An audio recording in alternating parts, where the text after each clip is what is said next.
Semoga Tuhan melindungi kamu dapat tercapai semua angan dan cita-citamu.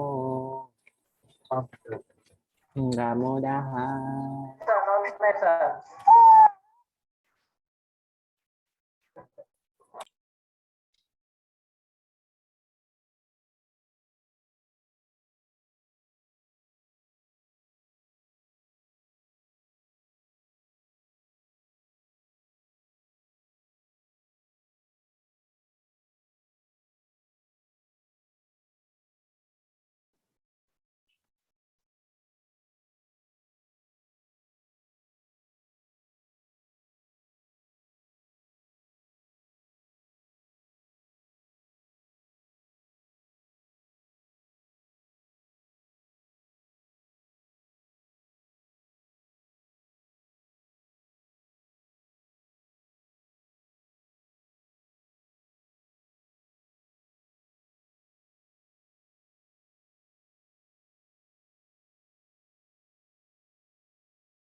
Assalamualaikum warahmatullahi wabarakatuh. Selamat siang. Waalaikumsalam warahmatullahi wabarakatuh. Waalaikumsalam. Selamat siang, Pak. Share screen saya sudah terlihat? Sudah, Lihat, Pak. Pak. Oke, baik. Hari ini kita lanjut di chapter keberapa ya? Chapter kelima kalau di buku ARGIS. Kita lanjut dengan di sini analisis ya. Jadi hari ini kita akan berbicara banyak tentang bagaimana analisis spasial itu dilakukan. Ya, mungkin di sini baru overview-nya saja atau baru introduction-nya saja, baru perkenalan seperti apa sih analisis spasial itu dilakukan terhadap data-data ataupun peta yang sudah pernah kita buat.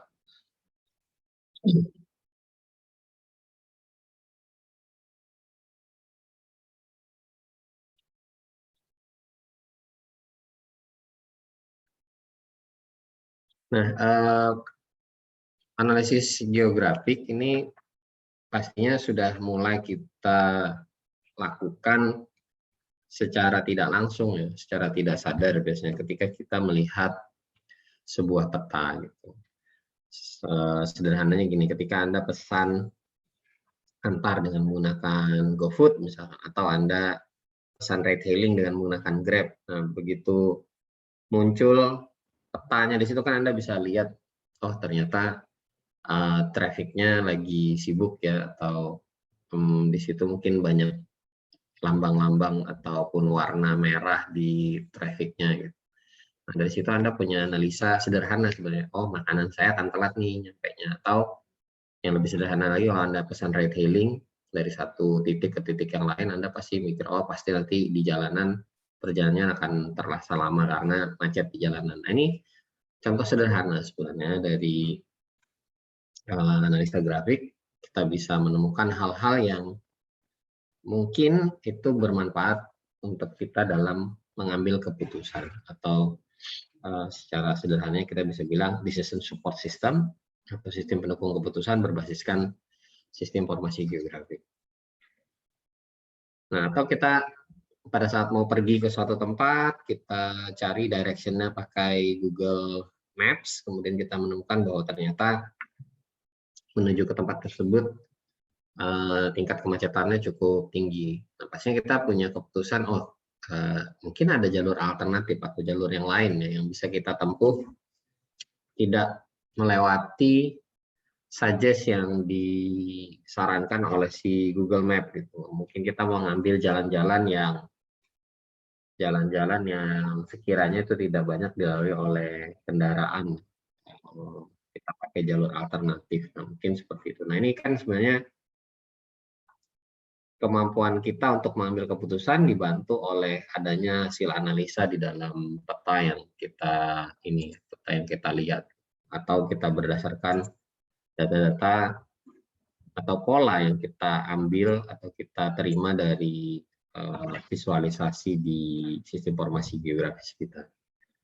Nah, sehingga kita bisa mengambil keputusan, bisa membuat keputusan, apakah kita mau kalau tadi kaitan dengan pemilihan jalur, apakah kita mau ikut jalur yang ada. Kalau kita misalkan mau pesan antar makanan, kita bisa memutuskan jadi pesan atau mengalihkan pesanan ke tempat yang lain, atau keputusan yang lain.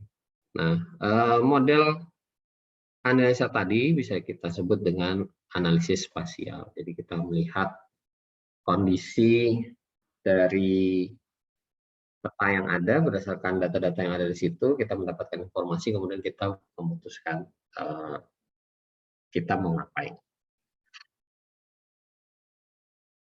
Jadi ada kaitan antara mata dan kita mikir mau ngapain.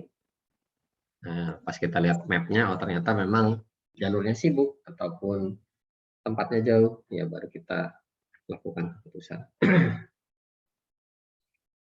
Selain itu juga kita mungkin mengambil keputusan berdasarkan data-data statistik, ya. Berdasarkan analisis statistik yang itu kita peroleh juga dengan menempelkan data statistik ini ke peta. Kalau Anda masih ingat kemarin yang gempa di Palu, itu kan sebenarnya ada data statistiknya ya, data demografi atau jumlah kepadatan penduduk di wilayah tersebut, di mana ternyata dekat pusat gempa tingkat kepadatan penduduknya cukup tinggi, berarti kemungkinan korbannya lebih besar gitu ketimbang tempat yang tingkat kepadatan penduduknya lebih rendah. Nah, ini pattern juga, ini pola juga yang bisa kita baca dari sebuah peta dengan data statistik. Kemudian di ArcGIS ini juga, atau di sistem GIS yang lain, bukan hanya ArcGIS, mereka juga menyediakan tools atau library ataupun yang sejenisnya seperti itu, yang digunakan untuk membantu kita dalam proses menganalisa citra. Ya, misalkan kita mau menganalisa dengan machine learning ya, di ArcGIS itu kita bisa embed machine learning. Nanti machine learning-nya ngebaca citra, kemudian kita bisa tahu, contoh kemarin saya sampaikan, di suatu lahan yang tutupan lahannya adalah lahan sawit, kita bisa tahu potensi sawit yang dihasilkan dari lahan tersebut berapa. Ini dengan menggunakan machine learning, itu bisa diprediksi atau bisa diestimasikan.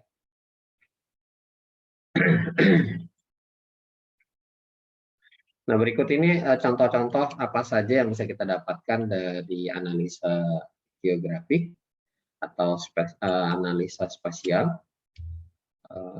Yang pertama, kita bisa menemukan hubungan suatu hal dengan hal yang lain. Kalau kemarin masih ingat ya yang data antara patahan tektonik atau lempeng tektonik dengan gunung api. Kalau di Indonesia kita bisa lihat bahwa sepanjang Sumatera sampai dengan Pulau Jawa itu ada patahan tektoniknya di sebelah selatan Kepulauan Indonesia. Sepanjang pulau itu juga terjadi atau banyak sekali gunung berapi yang aktif. Jadi kita bisa lihat pattern, kita bisa lihat hubungan.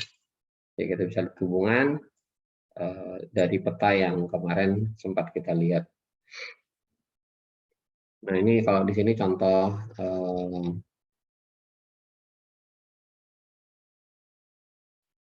di dalam slide ini di Amerika ya. Jadi mereka merekam storm ataupun badai di dalam 20 tahun ke belakang. Kemudian dilihat hubungannya, ternyata ada daerah-daerah yang cukup intens, cukup sering terjadinya badai. Yang berwarna paling merah itu adalah tempat terjadinya badai yang paling sering. Nah, tapi kalau paling enak kemarin melihatnya yang ini ya, yang volcano kemarin. Kita bisa tahu bahwa gunung api itu punya hubungan dengan lempeng tektonik.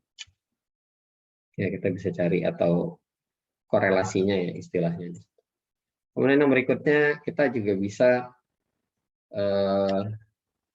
mengerti atau memahami atau mendeskripsikan suatu lokasi atau kejadian yang ada di lokasi tersebut.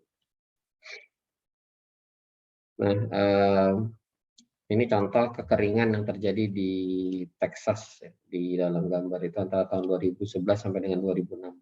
Nah, di situ dijelaskan bahwa daerah tersebut tingkat kekeringannya kalau kita lihat secara global itu cukup beragam, tapi ya tetap kering. Maksudnya itu kalau kita lihat Texas, ya mungkin Anda sering lihat paling koboi segala macam, Texas itu kan kering,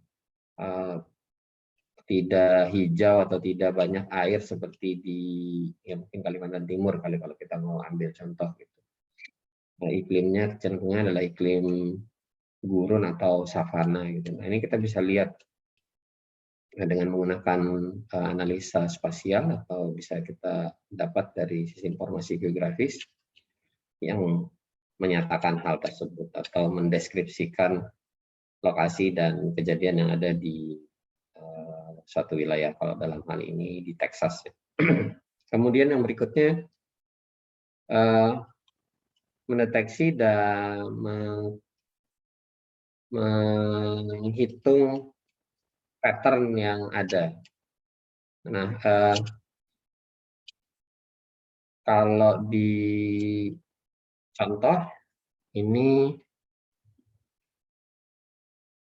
analisa terhadap trending kecelakaan yang terjadi. Jadi ada yang sering kejadian, ada juga yang baru terjadi, dan ada yang sporadis saja terjadinya.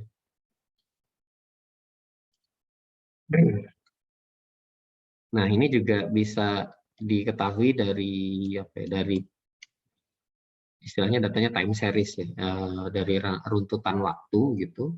Dari sini kita bisa tahu bahwa ini disebutkan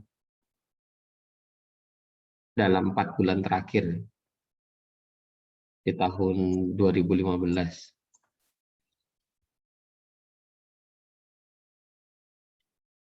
Nah, di sini juga disebutkan trendingnya itu meningkat dalam 2 tahun, dalam setahun atau 2 tahun belakangan.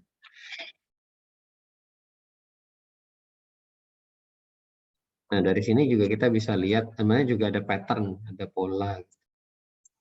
Polanya di tempat-tempat ini itu cenderungan terjadi kecelakaan cukup tinggi. cukup tinggi. Yang dikasih tanda warna solid ini, tanda warnanya. Kemudian daerah lain ya sporadis saja, maksudnya sporadis itu random atau acak. Kemudian dia juga bisa mengidentifikasi di sini hotspot baru, atau maksudnya di sini hotspot adalah tempat terjadinya kecelakaan.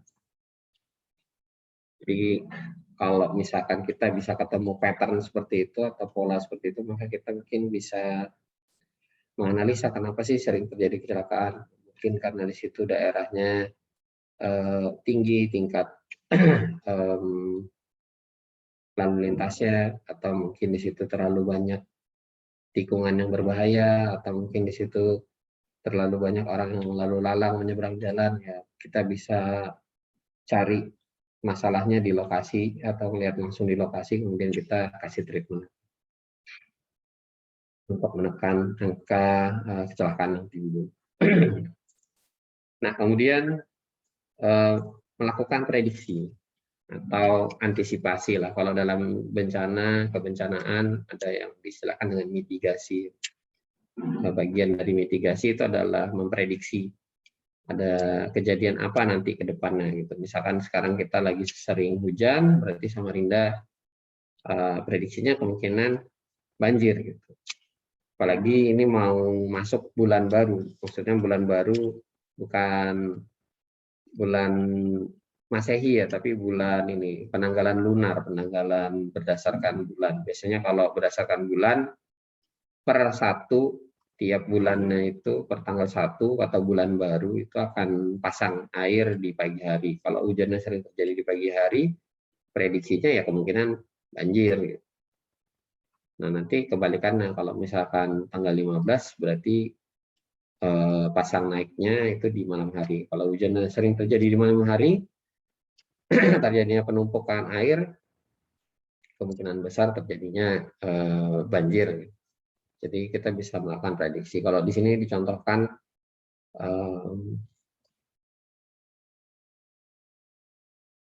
kriminalitas ya di San Francisco. Jadi data ini menunjukkan tingkat kriminalitas yang terjadi di San Francisco. Oh iya, Anda juga bisa membuka langsung peta-peta tadi ya. Jadi jangan hanya terpaku dengan slide yang saya bawakan. Mungkin juga membuat Anda boring. Sebentar saya share ulang. Nah, ini materinya ada di sini. Saya taruh di chat kalau Anda mau akses. Kemudian Anda bisa, kalau misalkan tadi yang mana ya? Yang ini,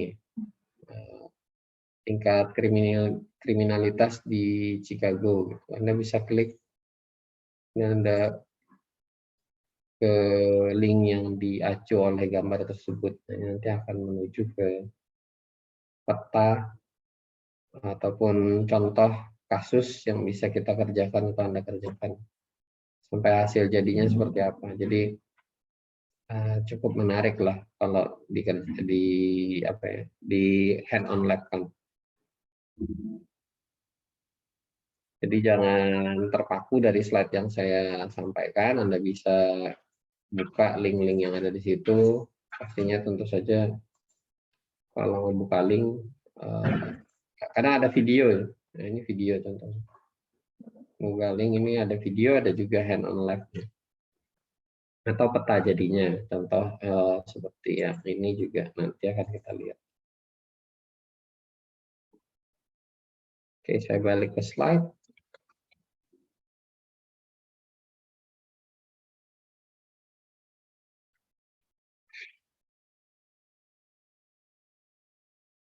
Nah,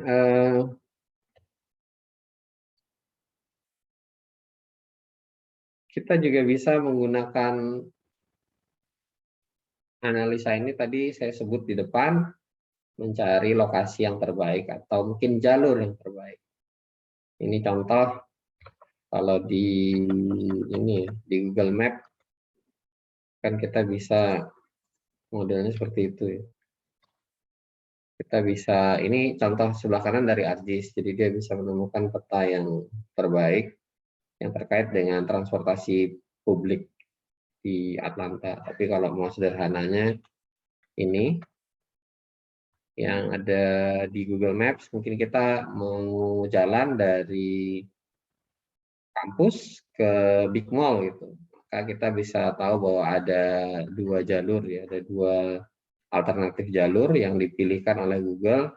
Ya tentu saja jalur ini tidak selalu up to date karena kan kondisi traffic atau kondisi lalu lintas itu berubah-ubah ya. Kita bisa lihat nanti estimasinya mungkin akan berubah-ubah di sini. Jadi ini tidak harga mati. Nah, Anda dikasih opsi jalur yang warna solid. Ini jalur yang menurut algoritmanya si Google adalah jalur yang paling cepat. Cepat dalam artian di sini adalah waktu tempuhnya paling lambat, paling cepat gitu. Nah, kemudian ada alternatif lain, kita dilewatkan yang ini.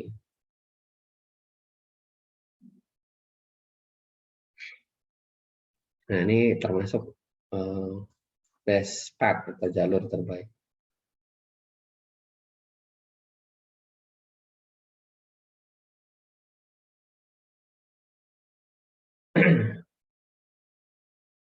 Bagaimana analisis spasial ini digunakan? Sebenarnya kalau kita mau ambil contoh paling sederhana, mungkin untuk orang-orang yang bekerja kayak driver ojol gitu, entah itu di Grab, Maxim ataupun Gojek, pastinya mereka melakukan ini sehari-hari, ya, tiap hari gitu. Karena tidak selamanya hasil pemilihan jalur yang ada di dalam handheld ataupun smartphone mereka itu adalah jalur yang cepat. Nah, mereka karena sudah terbiasa dan juga melihat peta gitu, analisanya langsung timbul di kepalanya. Saya nggak lewat peta yang disampaikan oleh si Google Map ataupun di situ biasanya OpenStreetMap ya, dalam aplikasi ride hailing, dalam aplikasinya Gojek atau Grab. Nah, mereka nggak akan menggunakan itu. Kenapa? Karena mungkin pertama itu pasti ikut aturan jalan, dalam artian nggak melawan arah jalan ya. Kadang beberapa kali mungkin kita pernah lihat ada driver ojol yang melawan arah arus jalan. Nah, ini atau rute yang dipilihkan adalah rute-rute yang lewat jalan besar. Nah, mungkin ada jalan tikusnya atau jalan shortcutnya, itu yang kadang tidak muncul. Nah, ini kan sebenarnya penggunaan analisa yang dilakukan oleh Babang Gojek ataupun Grab untuk mencapai tujuannya kan. Sesederhana itu sebenarnya sudah terjadi di dalam benaknya mereka. Nah, hal ini juga mungkin dilakukan oleh berbagai macam pihak, maksudnya analisa spasial ini, baik itu oleh pemerintahan. Nah, ini sekarang kan wajib ya berbasis spasial untuk pengambilan keputusan dalam pemerintahan ataupun lembaga-lembaga negara yang lain atau national agencies yang lain itu juga dalam pengambilan keputusan, misalkan Bappenas gitu ya, menentukan IKN. Nah, itu harusnya juga dibekali dengan analisa spasial.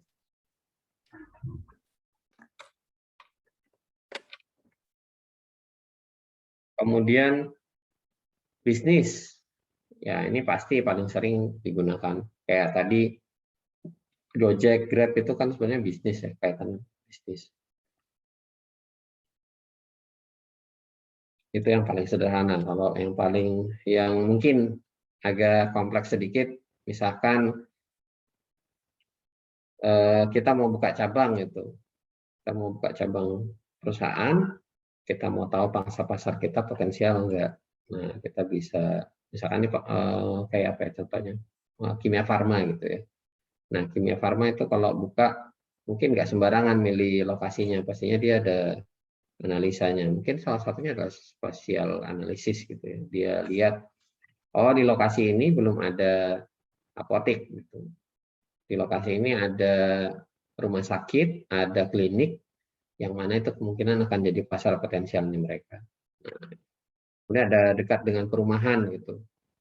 Makanya kalau kita lihat jarang-jarang ada kimia farma itu yang dekat dengan perkantoran. Misalkan di Basuki Rahmat ya, itu kan perkantoran semua tuh. Kalau dia taruh kimia farma di situ biasanya sih nggak akan laku ya. Tapi kalau ditaruh di daerah-daerah yang tempat lewatan orang gitu, dan juga mungkin kepadatan penduduknya tinggi, dan juga ada fasilitas kesehatan, misalkan di dekat Rumah Sakit Awak Sarani. Nah, itu kan ada kimia farma dekat di situ. Jadi model analisis spasial untuk meletakkan usaha-usaha yang memang tergantung dengan tergantung dengan data-data spasial itu tentu saja sangat bermanfaat ya kita kalau bisa menggunakan data spasial ini sebagai penunjang keputusan. Ya, selain itu juga mungkin digunakan oleh pihak lain, entah itu dari universitas, NGO, ataupun lembaga-lembaga riset lain terkait dengan kebutuhan mereka akan data-data spasial ataupun pengambilan keputusan dengan menggunakan data dari GIS. Ini contoh tingkat kriminalitas yang terjadi di Chicago. Anda bisa follow di linknya. Kalau Anda buka tadi di dalam buku yang di webnya, Anda bisa follow.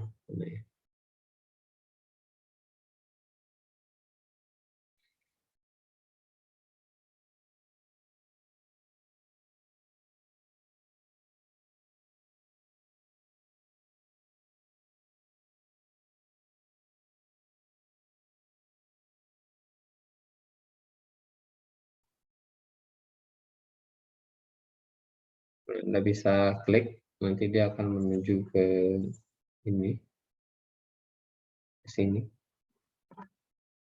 Anda bisa ikut training atau Anda bisa ikut mencoba atau hand on lab dengan menggunakan informasi yang ada di sini.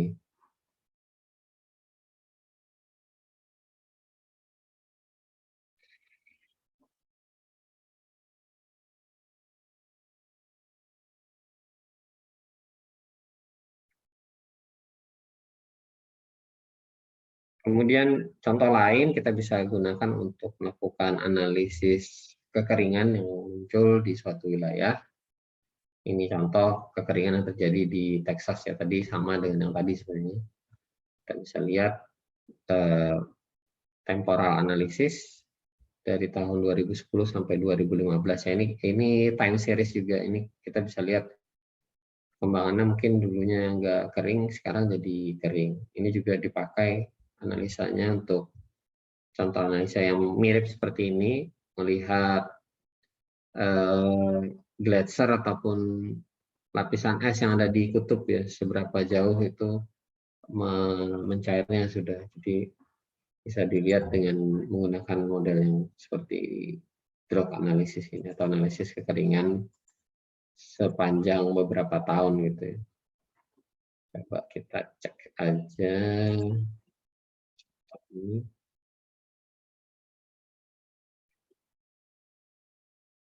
Nah, ini kalau kita klik gambarnya itu di dalam bukunya di sini, maka akan muncul.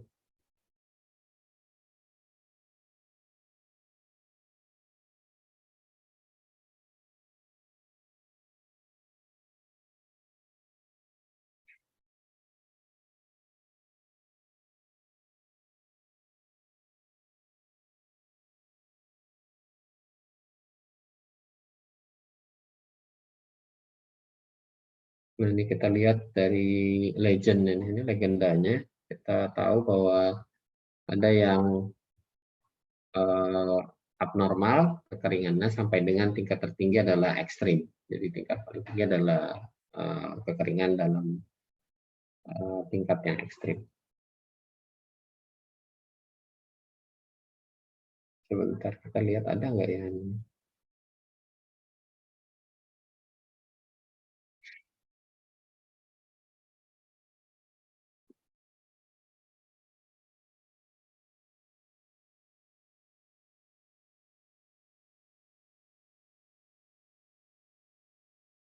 Nah, akibat kekeringan tentu saja ada beberapa hal yang bisa terjadi ya. Pertama itu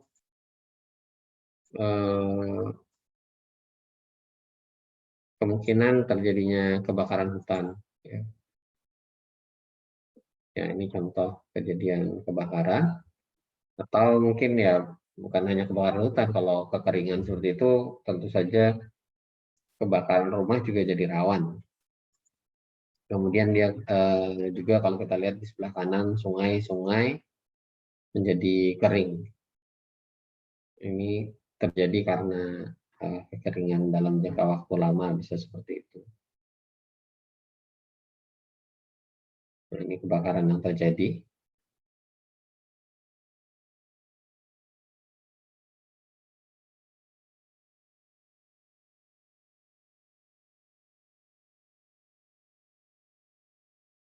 Ya, ini kita bisa lihat pattern-nya kan ada yang cenderungnya berubah, ada yang cenderungnya sama ya, dari bulan ke bulan. Jadi di sini sebenarnya time series. Bentar, kita lihat videonya aja.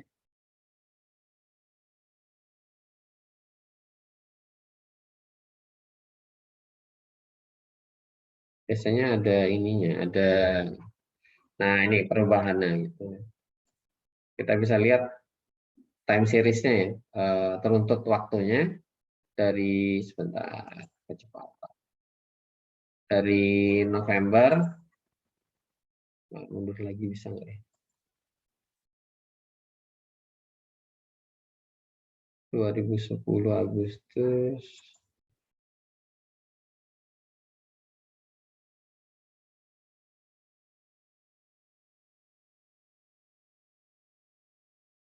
Kita coba lihat dari sini aja deh.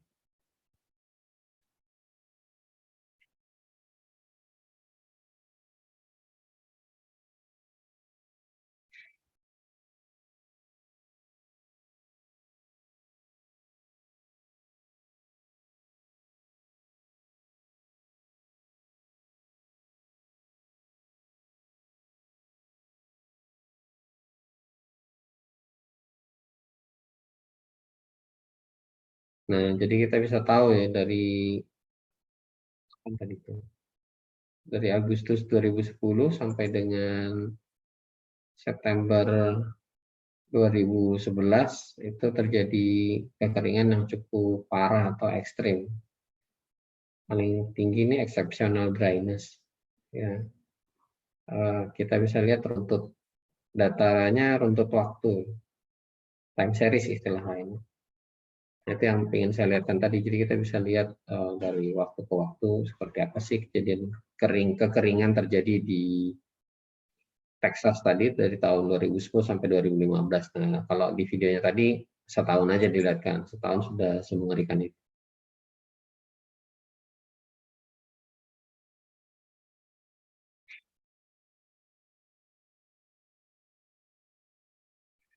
Ada yang nanya berapa waktu sekali datanya berubah? Apa mungkin setiap saat? Ya, data itu ada yang setiap saat berubah, ada juga yang mungkin sehari baru berubah ya, tergantung dari situasi bagaimana data itu diakuisisi atau ditarik. Nah, contoh data yang selalu berubah dan itu cukup up to date mungkin data traffic atau lalu lintas.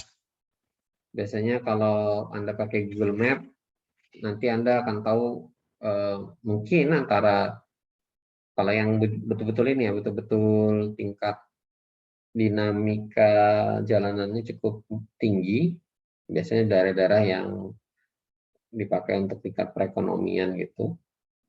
Nah, setiap kali Anda mengakses mungkin akan selalu berubah kalau pakai Google Map.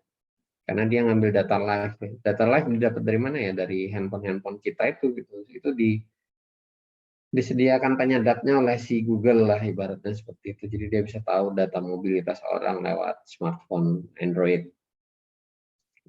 Kemudian ada juga data yang berubah satu hari baru dapat dia citranya. Contoh kayak data yang diambil oleh satelit ya, data hotspot gitu. Dia baru lewat, maksudnya satelit itu akan lewat lagi di atas kita, di atas Pulau Kalimantan pada jam dan pada durasi jam yang sama setiap harinya gitu ya. Jadi dia kan putar tuh, dia punya orbit kan. Satu itu punya orbit. Nah, dia akan berputar di orbitnya.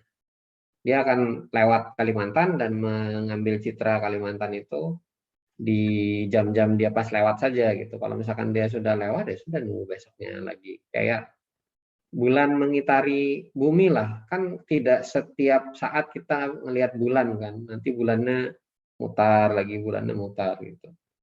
Ya, satelit juga gitu, namanya satelit itu adalah sama kayak bulan gitu. Dia akan berputar mengelilingi bumi ketika dia berada di permukaan Kalimantan Timur. Kebetulan pas ada data hotspot yang dia bisa akuisisi, maka dia akan kasih ke kita data hotspotnya.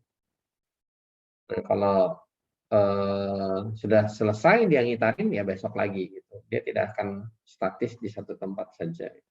Ada yang modelnya seperti itu.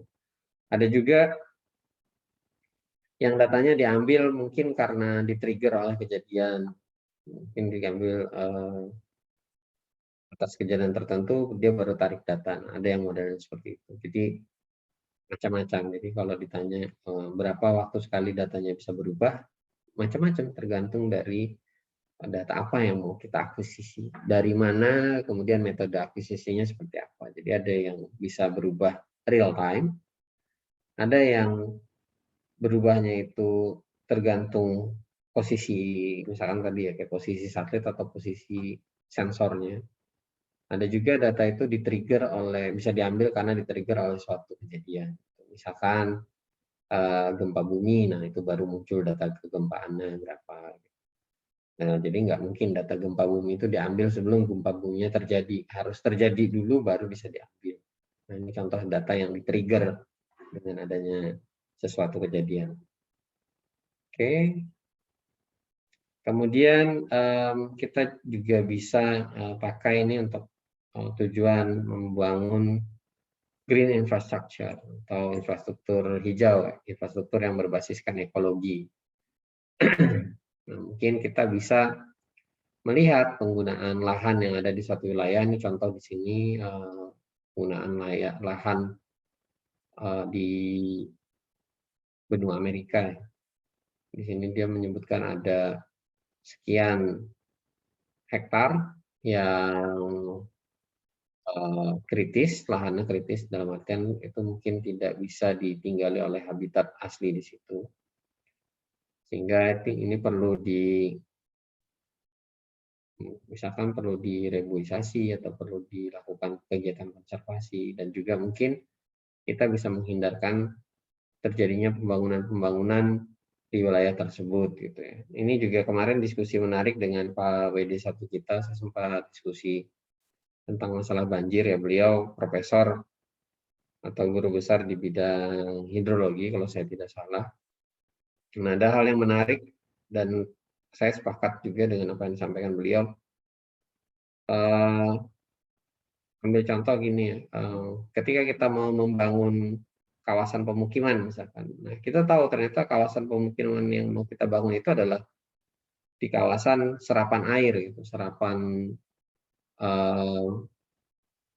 dari das Sungai Karangumus. Kalau misalkan kita tetap memaksakan diri untuk membangun di daerah serapan Sungai Karangumus, berarti kita juga harus menyediakan tempat di mana limpahan yang tadinya air itu bisa terserap di daerah tersebut, jadi meluber ataupun berpindah ke tempat yang lain. Nah, ini yang sering tidak dipikirkan. Pada akhirnya kemana tumpahnya air tersebut? Ya ke rumah-rumah yang lebih rendah pastinya. Air itu kan gampang. Masalah air itu adalah masalah yang gampang dan sederhana. Kalau kita mau tahu sifatnya air, ya air pasti akan mengalir ke tempat yang rendah. Tinggal kita pikirkan aja tempat-tempat yang rendah itu yang sebaiknya seperti apa. Kalau kita ngotot daerah serapan air, kita bangun perumahan ya sudah, pastinya airnya nggak akan lari kemana-mana, pasti akan mencari tempat yang lebih rendah. Kalau perumahan dibuat lebih tinggi pada satu titik, maka si air itu mungkin tidak akan pergi ke perumahan tersebut, tapi dia akan pergi ke tempat yang lebih rendah dari perumahan tersebut. Sesederhana itu sebenarnya untuk masalah banjir. Kemudian kita juga bisa gunakan analisis spasial ini untuk perencanaan penggunaan lahan, land use. Ya, ini terkait tadi juga untuk banjir, Samarinda sebenarnya kalau kita pakai untuk penggunaan lahan di Kota Samarinda harusnya daerah-daerah aliran Sungai Karangumus dan daerah resapan air itu tidak boleh dijadikan kawasan perumahan. Kalaupun mau jadi kawasan perumahan, berarti rumahnya nggak boleh di semen lantainya, harus pakai kayak rumah panggung gitu ya, bawahnya tetap kolong gitu, bawahnya tetap bisa nyerap air. Ini kan sebenarnya terkait dengan perencanaan tata kota ya, jadi kita bisa detailkan juga rencana tata kota ini dan kita masukkan ke dalam namanya RTRW, rencana tata ruang dan wilayah, rencana tata ruang dan wilayah. Itu jadi sebuah produk hukum, misalkan peraturan daerah, kemudian di situ dikaitkan dengan perizinan gitu. Jadi setiap kali orang mau minta izin membangun rumah, cek dulu di dalam kawasan yang diliputi oleh RT/RW. Jadi ada koneksi atau ada konektivitas antara sistem di PTSP, perizinan satu pintu, dengan mungkin PUPR sebagai pemegang tata lahan atau tata ruang yang berkaitan dengan alokasi penggunaan kawasan ya, atau alokasi penggunaan lahan di Samarinda.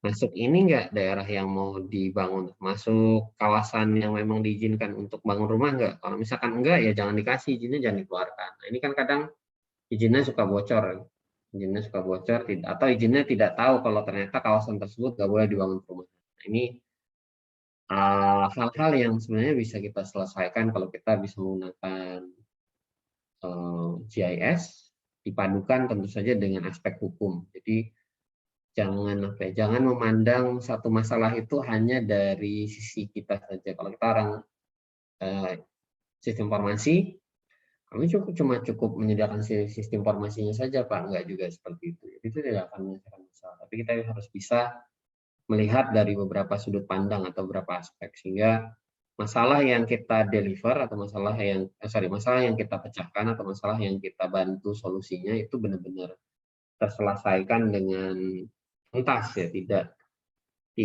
apa istilahnya, tidak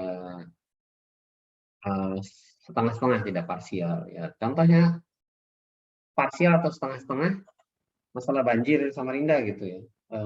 Gampang kalau jalanannya banjir, jalanannya aja ditinggikan. Benar, jalanannya nggak akan kebanjiran. Kalau jalanannya, misalkan banjir ya, kalau jalanannya itu pada saat kebanjiran, tinggi jalanannya misalkan nih diukur dari permukaan laut itu 30 meter. Begitu sering kebanjiran, akhirnya sudah dinaikkan 5 meter jalanannya. Sehingga banjir semaksimal-maksimalnya cuma sampai di bawahnya itu selisih 2 meter atau 3 meter. Ya jalanannya sih aman, tapi kiri kanan rumah yang ada di jalan tersebut yang kebanjiran. Ini kan menyelesaikan masalah secara parsial atau cuma setengah, atau enggak sampai setengah, jadi cuma sebagian kecil saja terselesaikan, atau justru malah membuat masalah baru. Jadi sekali lagi, kalau Anda berada di sistem informasi, jangan hanya menyelesaikan masalah itu dari sudut pandang Anda saja, tapi Anda juga patut melihat dari sisi keilmuan yang lain.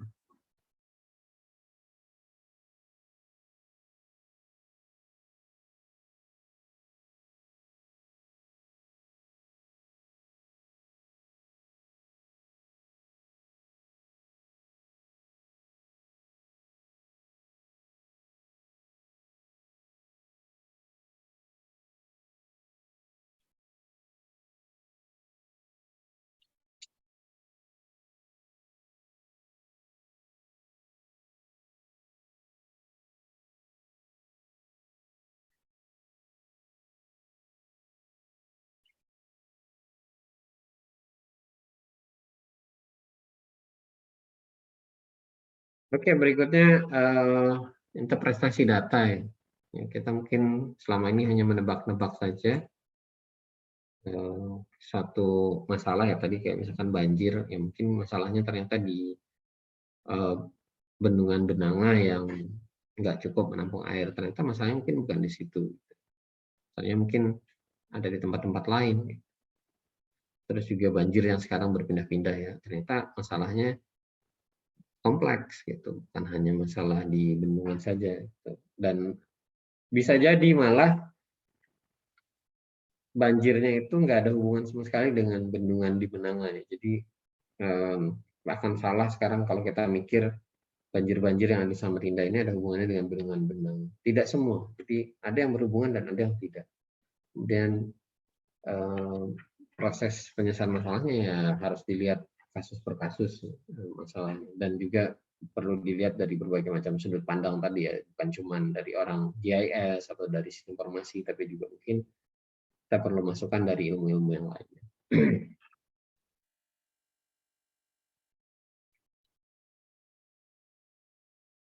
Nah, salah satu hal yang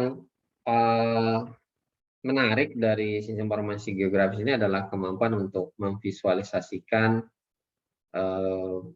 data maupun insight maupun hal-hal yang terkait dengan masalah yang diangkat di dalam sistem informasi geografis ya, ataupun topik yang ingin di-highlight dalam sistem informasi geografis.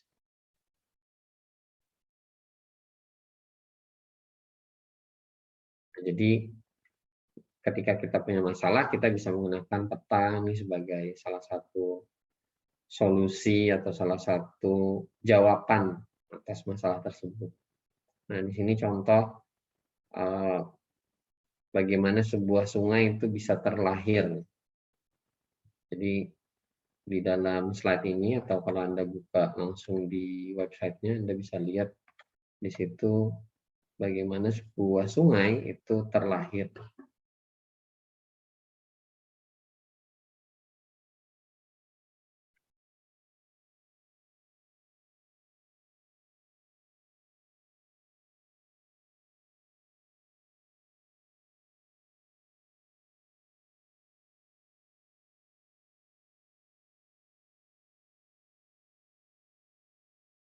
Ya, ini kalau Anda buka linknya cukup berat ya. Saya nggak tahu apakah internetnya agak lambat, tapi ini masih loading dari tadi.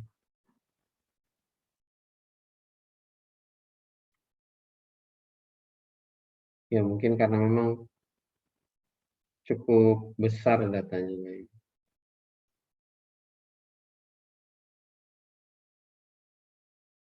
Jadi Anda bisa buka, di situ bisa Anda ikutin ceritanya.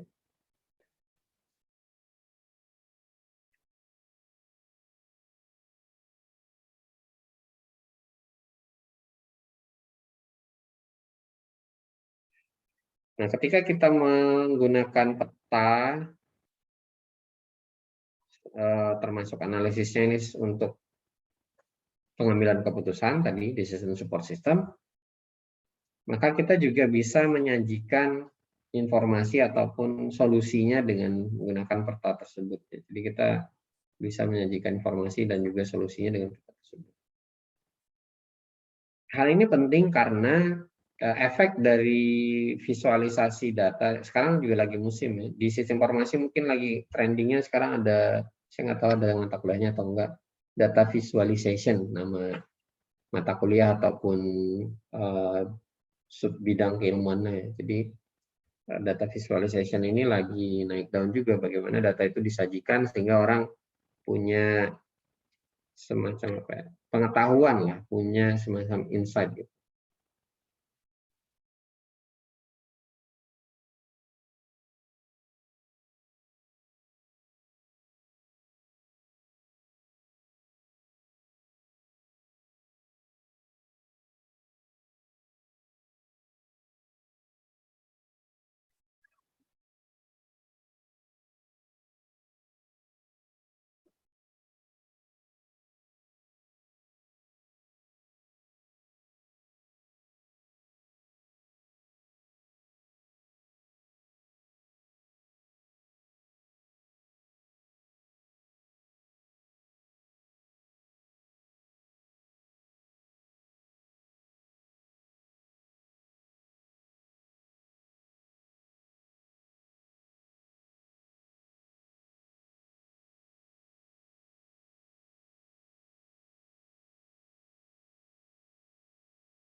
Ini contoh-contoh dari model visualisasi data. Ini yang sebelah kiri itu efek dari radiasi sinar matahari. Jadi terhadap bangunan atau mungkin juga bisa kita lihat di sini efeknya terhadap permukaan jalanan atau apapun lah yang disinari oleh sinar matahari. Jadi kita bisa lihat di situ daerah-daerah mana saja yang tingkat radiasi atau tingkat panasnya itu tinggi dan kita bisa taruh solar panel di situ atau pembangkit listrik tenaga surya ya. Solar cell-nya kita bisa taruh di sana. Jadi kalau misalkan nggak kena ya sudah, ngapain kita taruh di situ ya, karena kan nggak akan bagus listriknya kalau kita salah penempatan solar panel. Dan kemudian yang sebelah kanan ini kita bisa melihat pertanian itu punya tumbuhan yang sehat ya, atau punya ladang yang tidak kena hama gitu ya. Jadi kita bisa lihat dengan menggunakan informasi geografis, kemudian divisualisasikan.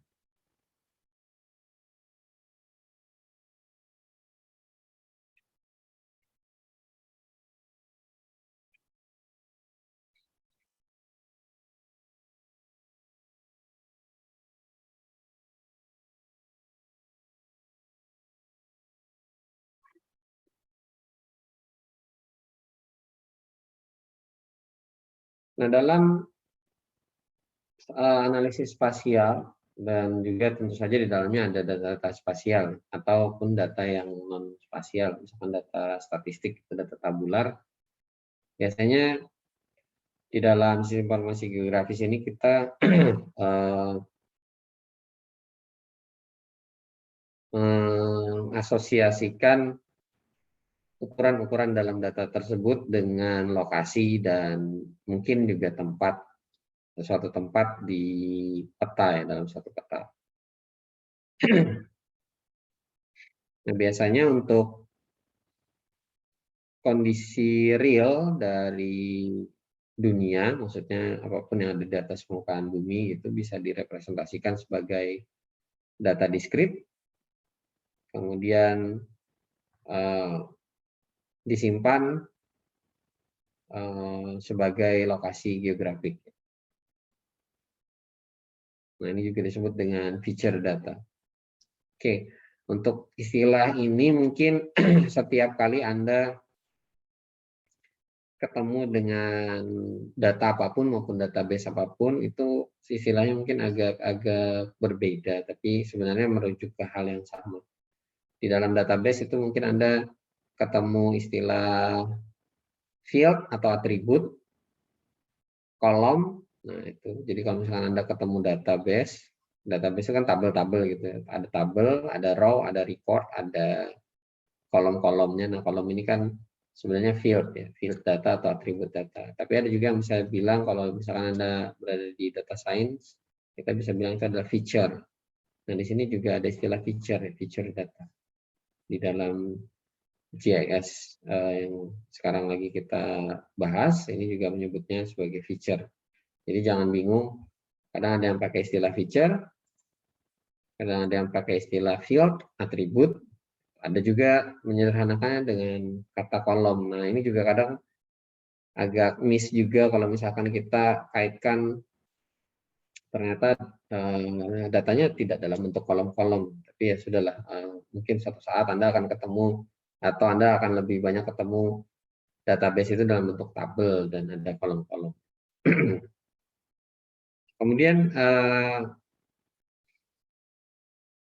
kalau data ini berupa data continuous, kemudian biasa direpresentasikan dalam bentuk grid atau kotak-kotak, ini biasanya disebut dengan raster data. Ya, ini contoh raster data.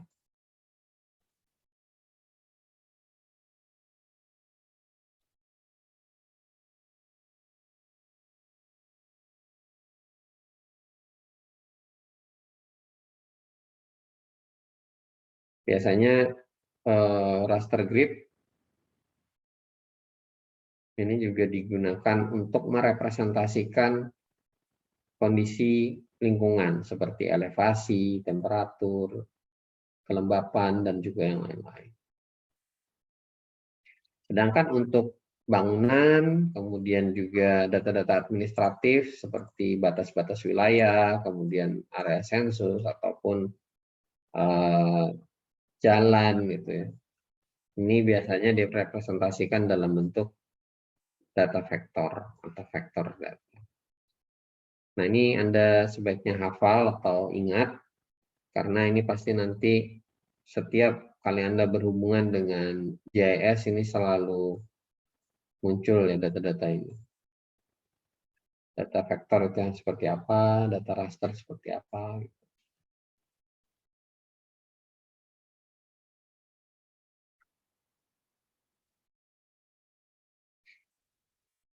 Nah, di sini ada kata-kata atribut lagi. Dalam database juga kalau Anda belajar, kalau kolom-kolom itu disebutnya atribut atau field.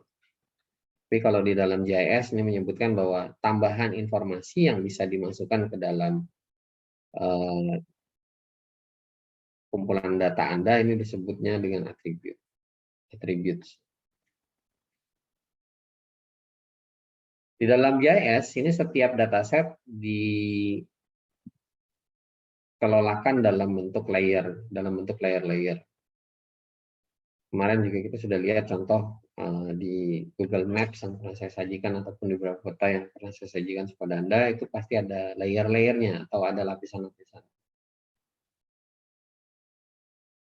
Nah, GIS memang terbiasa bekerja dengan menggunakan lapisan-lapisan atau layer-layer ini.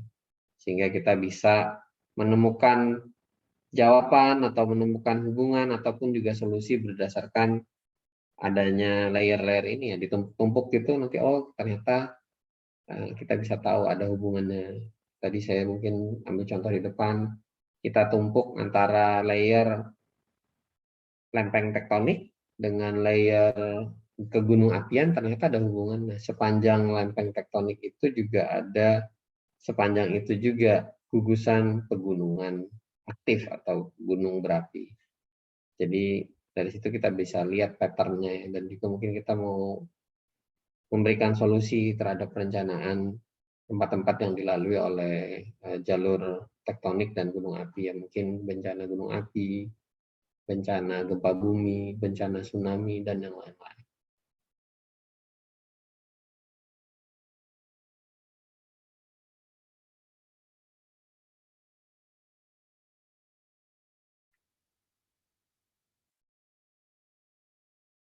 Nah, sebenarnya tadi yang saya sampaikan ketika kita menumpuk layer-layer tadi atau mengoverlay istilahnya. Overlay itu kita sama saja dengan melakukan kegiatan ini, overlay analisis. Nah, di sini contoh kita mau cari tempat yang paling cocok untuk pengembangan perumahan. Tadi kan juga sudah saya angkat, misalkan di Samarinda, tempat mana yang cocok untuk dibuat perumahan gitu ya. Ternyata untuk daerah perkotaan yang sementara ini ya, kalau kita bilang kota Samarinda, harusnya sih nggak cocok buat perumahan. Karena apa? Karena kita ini semua posisi rendah dan paling dekat dengan Sungai Mahakam. Dulu saya masih ingat sekali bahwa rumah-rumah zaman saya kecil dulu ya, itu rumah-rumah kebanyakan rumah panggung. Yang kedua, Samarinda ini dilalui oleh banyak kanal, banyak got-got besar. Bahkan dulu dari Jembatan Baru, Anda boleh tanya ke kalau masih ada orang tua ataupun orang-orang yang sangat tua sekali yang mengenal kota Samarinda dari zaman dulu. Dari Jembatan Baru itu sampai Pasar Segiri, di kiri kanan Jalan Agus Salim dan Jalan Abdul Hasan, itu dulu ada got yang amat sangat besar, ya, kanal air lah. Saking besarnya got tersebut kita bisa pakai, kalau lagi air pasang ya, kita bisa pakai perahu atau sampan kecil gitu dari Jembatan Baru sampai ke Pasar Pagi itu dengan menggunakan perahu. Ya, ketinting lah.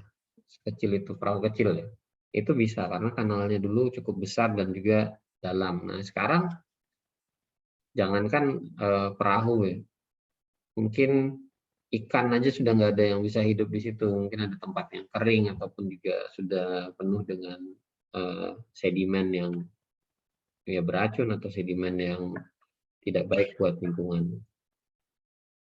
Nah, di sini kita bisa lihat kalau di slide kita mau merencanakan perumahan terhadap beberapa faktor, land cover atau tutupan lahan, kemudian juga slope, kemudian jarak ke jalan yang ada saat ini, kemudian juga mungkin komposisi tanah dan mungkin juga kemiringan ataupun ketinggian lahan.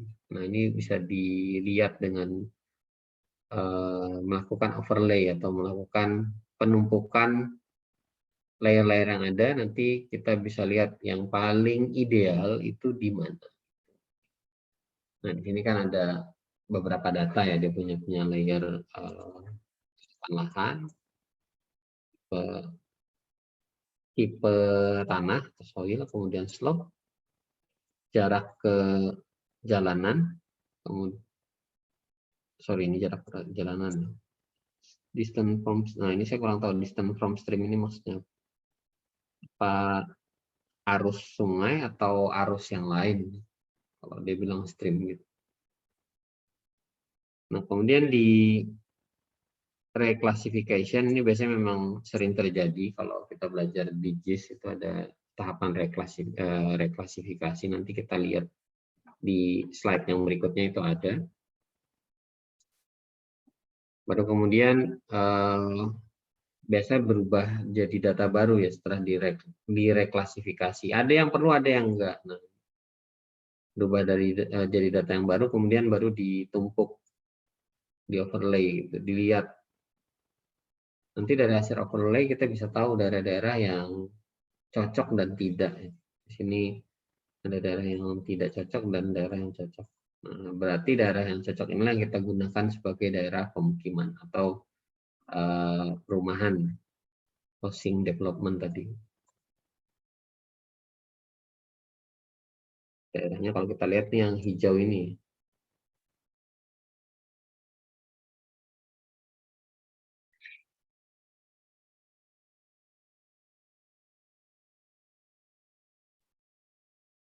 Kalau tadi kita sudah lihat bagaimana melakukan overlay analisis, kita bisa mencari tahu bagaimana caranya kita melakukan analisis spasial. Sebelum ke arah itu, yang pertama kita harus tahu dulu apa sih sebenarnya analisis spasial. Analisis spasial itu adalah suatu proses di mana kita memodelkan masalah geografik atau memodelkan masalah ini secara geografis, kemudian melalui proses di komputer kita bisa memperoleh hasilnya. Kemudian kita juga bisa mengeksplorasi dan menimbang kembali hasil-hasil yang disampaikan oleh proses komputer tadi itu mau diapakan, atau ya sebagai pengambil keputusan gitu ya, kita mau apa nih dengan informasi ataupun knowledge yang disampaikan oleh si komputer dari hasil dia memproses data-data geografis yang ada.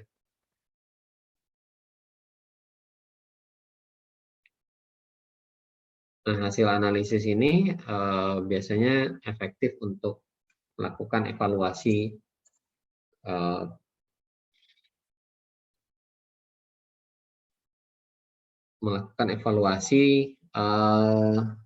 suatu lokasi itu cocoknya untuk apa.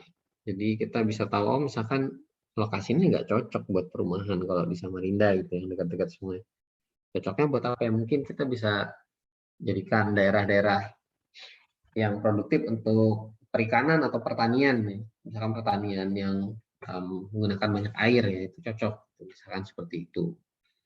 Kemudian bisa jadi hasil analisis kita ini dipakai untuk mengestimasikan dampak yang timbul atau memprediksi dampak yang bisa muncul Kalau misalkan di dekat daerah air, dampak yang muncul apa ya? Banjir yang pertama gitu. Yang kedua mungkin penyakit-penyakit yang menyertai daerah perairan, demam berdarah gitu, malaria, diare dan yang sejenisnya. Kita bisa memprediksikan dampak yang bisa timbul dari situ. Mungkin dampak yang positif juga bisa kita prediksikan dari situ. Misalkan kalau air, berarti kalau kita mau mengangkut barang-barang besar itu kontainer bisa sampai Samarinda. Syukurnya Samarinda itu salah satu potensi besarnya kita bisa dapat kontainer itu masuk pelabuhan kita. Jadi kita nggak perlu kirim barang dengan kontainer itu ke Balikpapan ya. Kita sendiri bisa punya pelabuhan peti kemas.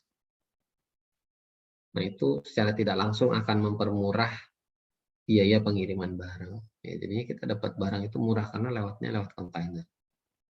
Kemudian kita juga bisa mengerti atau menerjemahkan ya suatu perubahan yang terjadi. Contoh tadi ya di time series tadi kita bisa lihat kekeringan yang terjadi di Texas, atau mungkin kita mau lihat time series yang ada di Indonesia ya. Mungkin suatu saat Anda ketemu, oh ternyata dulunya Samarinda tuh nggak banjir karena apa ya? Mungkin kita bisa lihat dari tutupan lahan, peta tutupan lahan dari tahun 1980 sampai dengan 2020. Nah, kita lihat dalam jangka waktu yang panjang di time series kan itu. Nah, dari situ kita bisa tahu, oh ternyata salah satu faktor yang menyebabkan sebenarnya banjir misalkan adalah tingkat tutupan lahan dari kawasan pemukiman penduduk yang cukup tinggi, sehingga lahan-lahan serapan air dari das Karanghumus itu banyak yang hilang gitu. Akhirnya karena airnya tidak terserap, akhirnya jadinya yang memilih nginap gitu ya, nginap di depan rumah, nginap di dalam rumah, atau nginap di dalam kamar Anda gitu ya, beberapa hari ya nginapnya sampai airnya bisa dialirkan semuanya ke arah Karanghumus ataupun ke Sungai Mahakam. Nah, ini kan kita bisa tahu kalau kita punya data yang cukup lengkap dalam misalkan 20-30 tahun terakhir. Kita bisa lihat perubahannya gitu ya. Kita bisa mengerti ya perubahan apa yang muncul dari data-data tersebut. Kemudian kita juga mungkin bisa menemukan pattern yang tersembunyi dari sebuah informasi. Ya tadi paling sering saya ambil contoh pattern gunung api dan pattern lempeng tektonik. Nah, itu akan selalu berhubungan ya. Polanya akan selalu berhubungan. Gugusan gunung berapi biasanya tidak akan jauh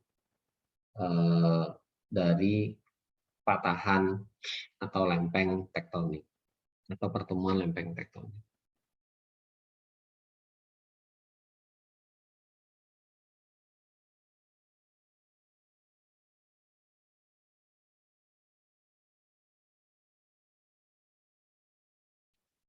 Tujuan dari kita melakukan analisis spasial dan juga kehadiran sistem informasi geografis sebagai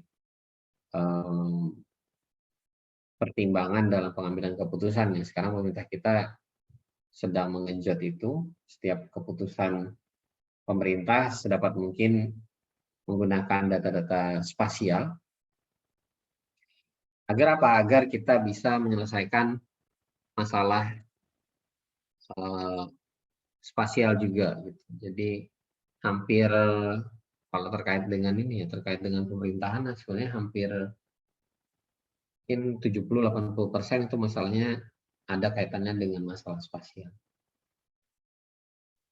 Karena ya kita ini negara kepulauan, kemudian pemerataan apapun lah ya, pendidikan, infrastruktur, itu masih jadi isu besar. Jadi kalau terkait dengan model seperti itu, saya pribadi beranggapan bahwa salah satu faktor yang cukup besar berpengaruh dulu mungkin mengambil keputusan tidak menggunakan data-data spasial. Ya termasuk kayak sekolah gitu.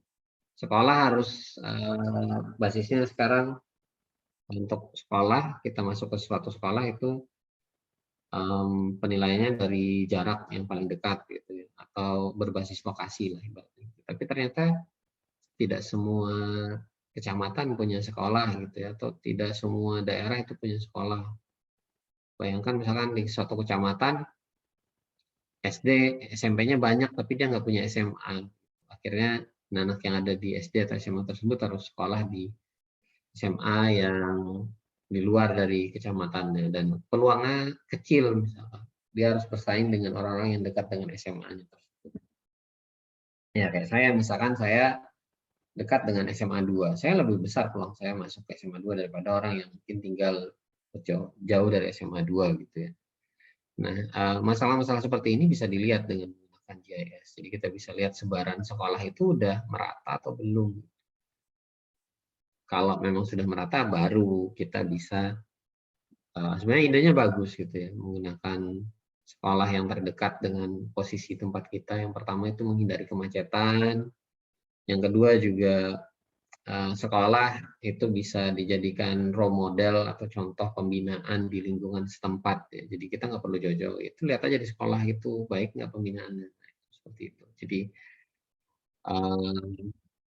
saya setuju dengan sekolah itu berbasiskan lokasi seperti sekarang. Cuma sekali lagi dilakukan proses pemerataan. Salah satu caranya ya kita bisa lihat sebarannya dengan menggunakan GIS.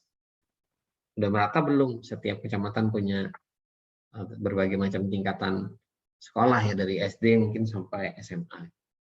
Kalau universitas kan enggak ya, universitas kan free to all. Maksudnya siapa aja boleh nembak atau boleh masuk ke universitas. Nah, berapa analisis spasial yang fundamental ini contohnya yang pertama spatial data exploration, eksplorasi data spasial.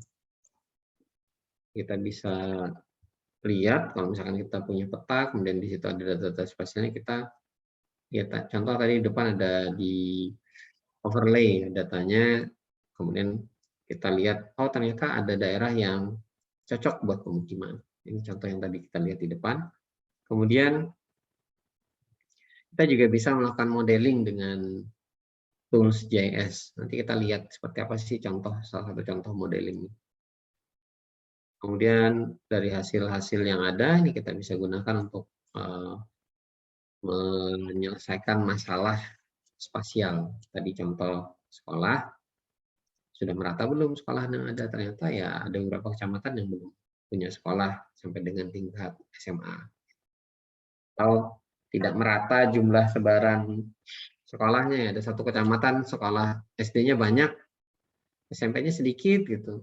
Di sebelah lain, di kecamatan lain ternyata SMP-nya yang banyak, SD-nya sedikit. Sehingga kalau anaknya lulus dari SD masuk ke SMP itu ya jomplang ya. Yang satu surplus siswa, surplus sekolah lanjutan, yang satunya itu siswanya yang lulus kebanyakan, defisit jumlah sekolah yang bisa dipilih oleh lulusan dari suatu SD. Nah, ini kita bisa lihat dengan menggunakan GIS juga.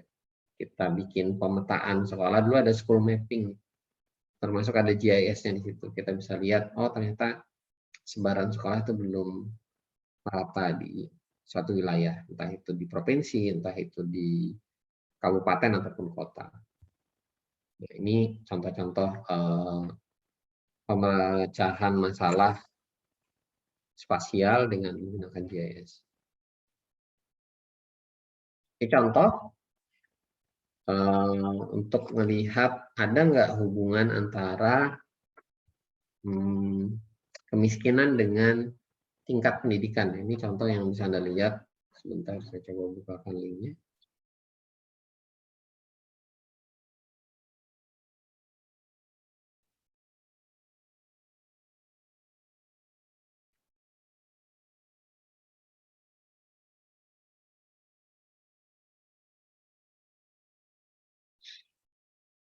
Ini juga kalau dibuka agak berat. Jadi ini sudah dalam bentuk peta.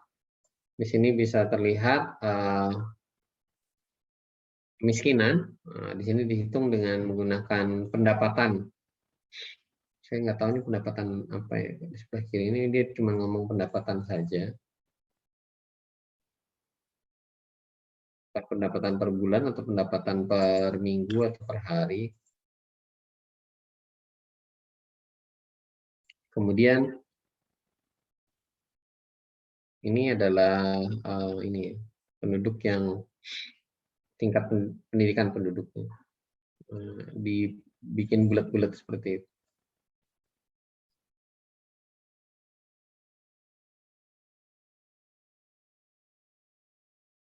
Kalau kita lihat bulatan besar di sini, kita bisa tahu bahwa semakin tinggi tingkat pendapatan orang, semakin tinggi juga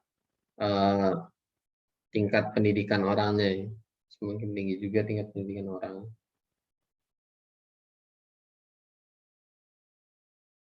Dan kalau kita lihat trendingnya, semakin mendekati pusat kota lah, anggap aja ini pusat kota Chicago gitu. Tingkat pendapatan orang semakin tinggi dan tingkat pendidikannya juga semakin tinggi. Jadi kalau kita lihat secara sekilas, gitu, kecuali yang ada agak beda yang sebelah kiri ini, Aurora ini. Tapi kalau kita lihat di sebelah kanan ini, maka kita bisa lihat tingkat pendapatannya juga tinggi, tingkat pendidikannya juga tinggi.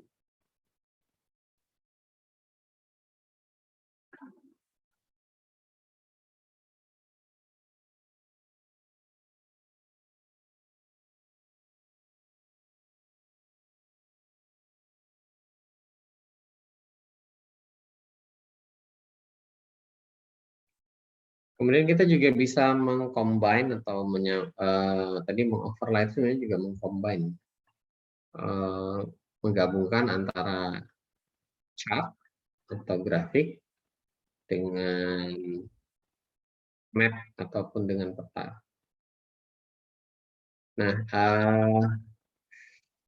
kalau Anda belajar data scientist, saya nggak tahu di SI ada nggak mata kuliah data scientist. Kita bisa mengcoding dengan menggunakan Python ya, bawaan dari ArcGIS, kemudian kita mau petakan di dalam peta gitu, hasil perhitungan kita ya, kita plot gitu, istilahnya plot. Kita plotkan ke dalam sebuah peta itu bisa. Ini contoh saja yang mungkin bisa Anda lakukan di ArcGIS. Anda juga bisa ikut course-nya ya. Ini contoh. Ini ada videonya kayaknya. Ya, ini tadi yang saya sebut data. Kalau ada data visualization, biasanya ada data analisisnya dan juga ya ini termasuk dalam data science ya. Science data, ilmu tentang data. Ini dia di sini menggabungkan antara plot, ini plot di Python, kayaknya sih Python. Kita bisa buat plot seperti ini, kemudian kita petakan, kita masukkan dalam peta.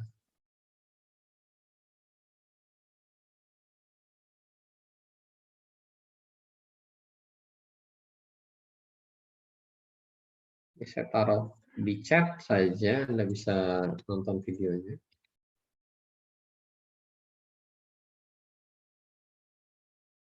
Nah, nanti petanya itu modelnya seperti ini.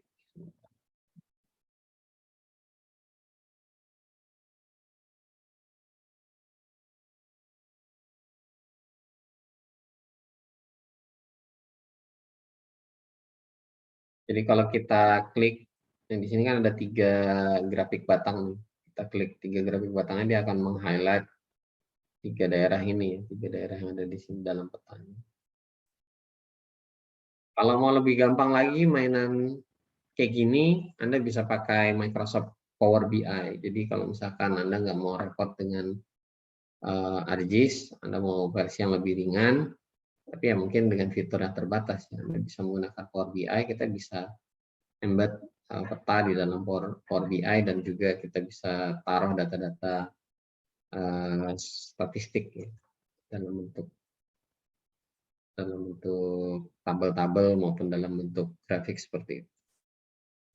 menarik sebenarnya. Nah, ini jadinya ini tadi. Kemudian dari data yang kita visualisasikan tadi, tentu saja kita bisa dapat insight. Ya, di ArcGIS ini juga ada insight-nya juga, atau ada apa ya, semacam dashboard gitu yang kita bisa gunakan untuk pengambilan keputusan.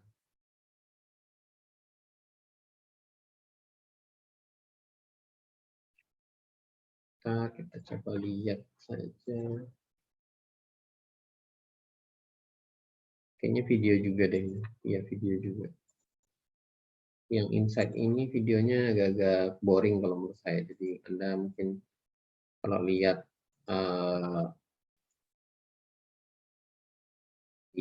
apa ya, sepintas mungkin tidak terlalu menarik, tapi sebenarnya kalau Anda bisa ambil ini sebagai tugas akhir itu menarik karena Anda berada di sistem informasi. Saya taruh di chat.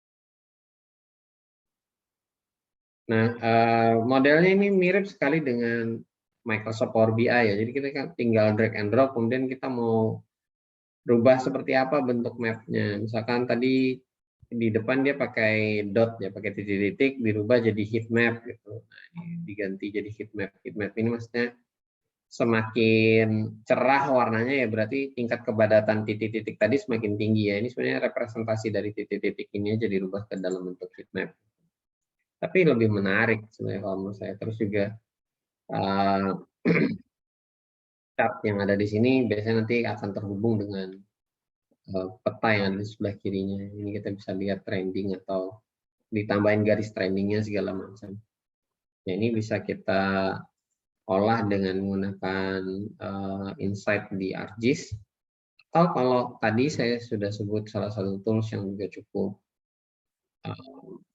nyaman atau sederhana yang bisa kita gunakan untuk bikin grafik-grafik atau dashboard seperti ini ada Microsoft Power BI. Kita bisa embed peta juga di dalamnya, bahkan peta ArcGIS pun bisa kita masukkan ke dalam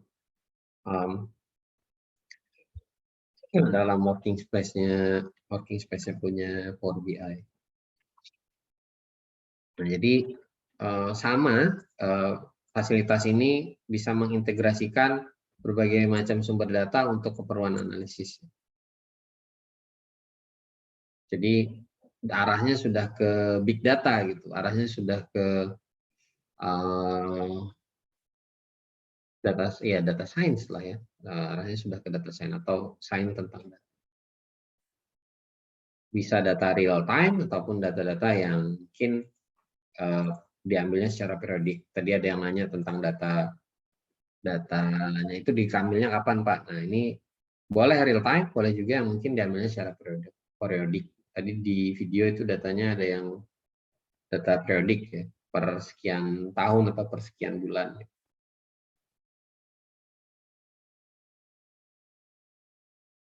Nah, di dalam Esri mereka ini mengembangkan ekosistem lah atau komunitas ya istilah lainnya, komunitas penggiat data science gitu atau penggiat data untuk data spasial, termasuk di dalamnya ya penggunaan Living Atlas yang kemarin sempat kita pelajari.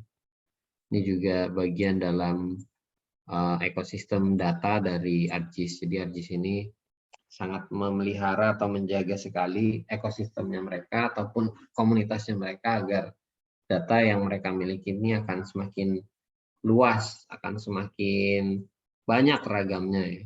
Ini tujuannya sebenarnya, sehingga kita ketika melakukan proses analisis ini akan semakin baik, akan semakin akurat atau akan semakin beragam solusi yang bisa kita deliver. Jadi solusinya betul-betul holistik, betul-betul menyeluruh. Nah, bagaimana workflow-nya ataupun runtut kerjanya dari Insight ini? Yang pertama kita buat workbook-nya atau workplace-nya. Kita buat dulu workplace-nya atau workbook-nya. Kemudian kita visualisasikan datanya. Tadi di video sudah ya, dia memvisualisasikan datanya dan kita bisa mengeksplorasi data tersebut. Nah, sebenarnya kalau dalam tahapan data science atau dalam tahapan AI, machine learning, dan segala macam yang sejenisnya itu, ada tahapan di mana kita harus membersihkan data dulu ya, atau istilah lainnya data pre-processing.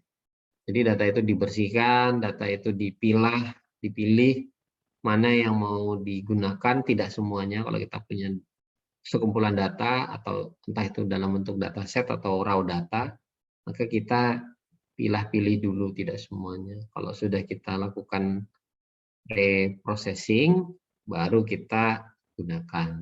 Nah, nggak bisa langsung serta-merta, ini by experience ya, by pengalaman. Jadi silakan nanti kalau Anda punya data, ditelaah dulu datanya, nggak tiba-tiba langsung divisualisasikan. Tahu-tahu ternyata banyak masalah dengan data Anda ya. Jadi visualisasinya pun juga akan jelek.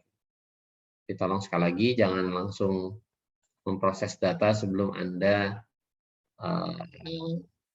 pilih atau filter, atau istilah lainnya data pre-processing.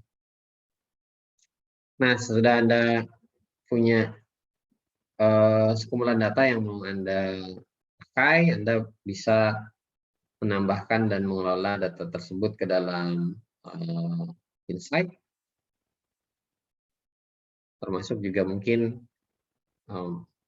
menjoinkan data tersebut, atau melakukan analisa atau perhitungan terhadap data tersebut. Nah, kemudian divisualisasikan.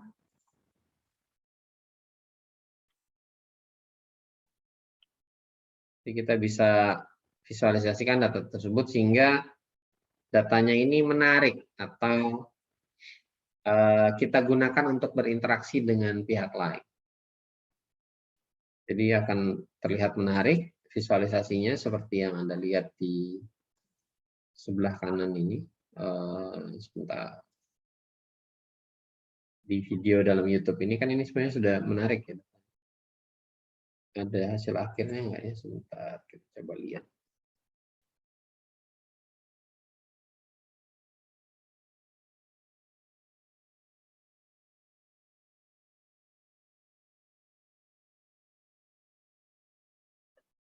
Nah, ini modelnya seperti ini. Ada diagram, ada peta, kemudian ada diagram yang lain juga, scatter gitu. Jadinya menarik gitu. Kita bisa dapat, ya istilahnya ya memang dapat insight, dapat masukan, dapat informasi baru. Termasuk mungkin ada masalah yang ingin kita cari jawabannya atau kita cari solusinya, kita bisa lakukan dari proses analisa dari data-data yang kita masukkan dalam workbook tadi.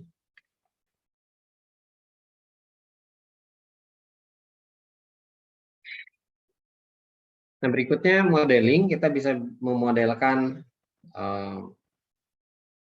data-data spasial yang kita miliki, kemudian kita proses, nanti ada hasilnya atau ada outputnya. Outputnya ini nanti macam-macam, kita mau gunakan untuk pengambilan keputusan, atau kita mau pakai untuk menyampaikan suatu informasi gitu ke orang atau badan tertentu ya, pastinya nanti akan dipakai juga untuk pengambilan keputusan ya. Model ujungnya biasanya seperti itu. Nah, jadi nanti mungkin ada contoh yang bisa saya sajikan kepada Anda ya. Masih cukup waktu. Waktunya sampai jam berapa ya kita? Halo? Ada yang bisa kasih saya informasi?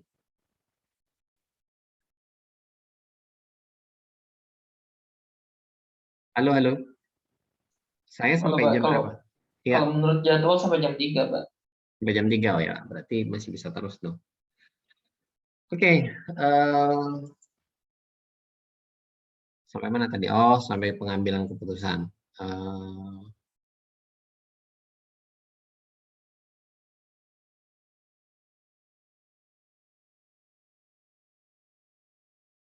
Nah, dari data yang kita inputkan, nanti itu akan diproses oleh komputer ya. Jadi kita nggak perlu repot memprosesnya. Komputer yang akan mengerjakan. Kita mungkin akan banyak setelah jadi di sini. Setelah jadi di situ. Result-nya atau hasilnya ini yang akan kita baca atau kita jadikan pertimbangan.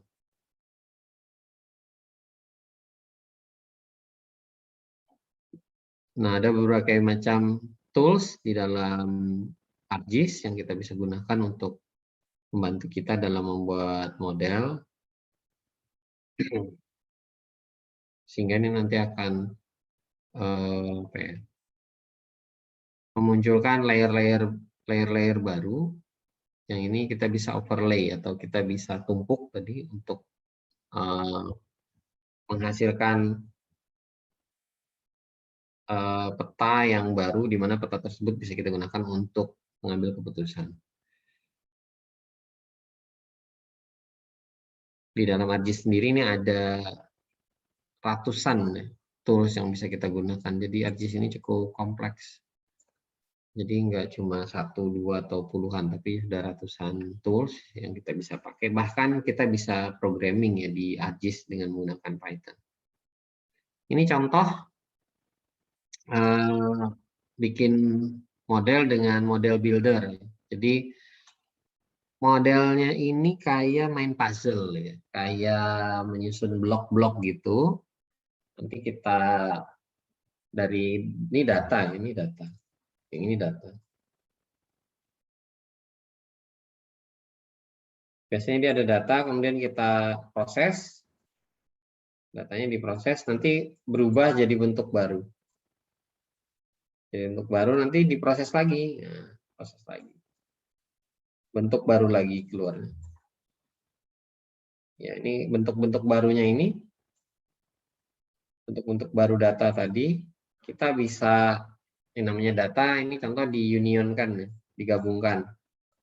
Masih ingat ya prinsip database, kita bisa menggabungkan data, ya macam-macam, tapi ini keseluruhan data digabungkan, kemudian akan muncul data yang baru. Data biasanya hubungan, ini contoh hubungan antara asma dengan jarak ke jalan. Nah, bisa jadi mungkin orang yang kena asma itu rumahnya kebanyakan dekat dengan jalan atau di pinggir jalan besar. Misalkan seperti itu. Ini contoh yang pernah kami lakukan untuk kebakaran hutan di Provinsi Kalimantan Barat berdasarkan data-data hotspot. Data hotspot kemudian dianalisa dengan kernel density estimation. Sebentar saya coba perlihatkan. Data-datanya itu data-data apa saja? Saya coba munculkan slide baru.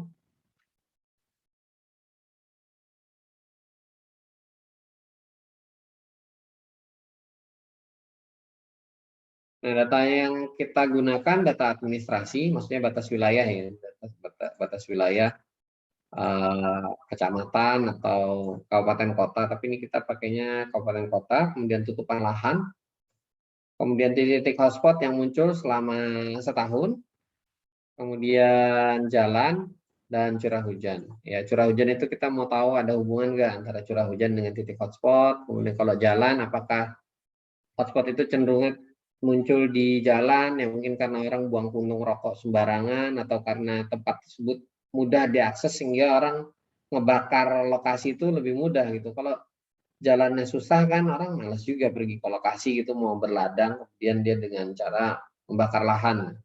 Nah, itu kita punya pemikiran seperti itu, kenapa kita milih jalan. Kemudian titik hotspot yang muncul yang dipantau oleh citra satelit.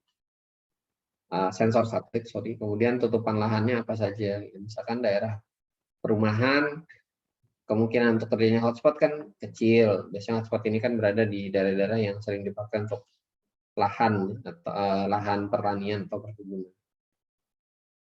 Kemudian toolsnya kita pakai apa saja, ini toolsnya pakai buffer, classification, reclassify ini tadi sudah saya sebut di depan. Reclassify. Mungkin Anda masih ingat tadi yang Anda masih ingat mana tadi ya contohnya.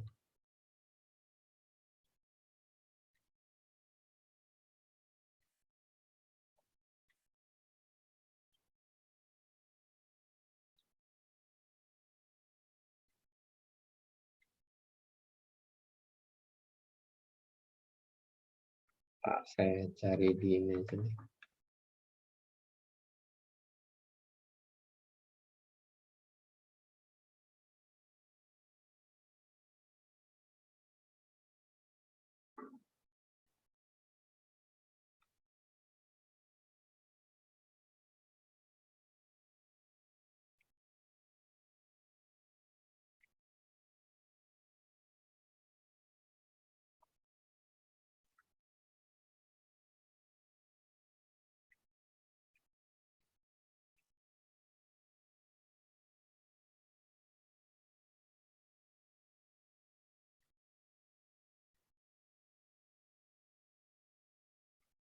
Di mana tadi saya ada nyebut reclassify di sebelumnya. Ya itulah, pokoknya nanti Anda bisa cek lagi di slide di awal-awal saya ada sebutin tentang reclassify.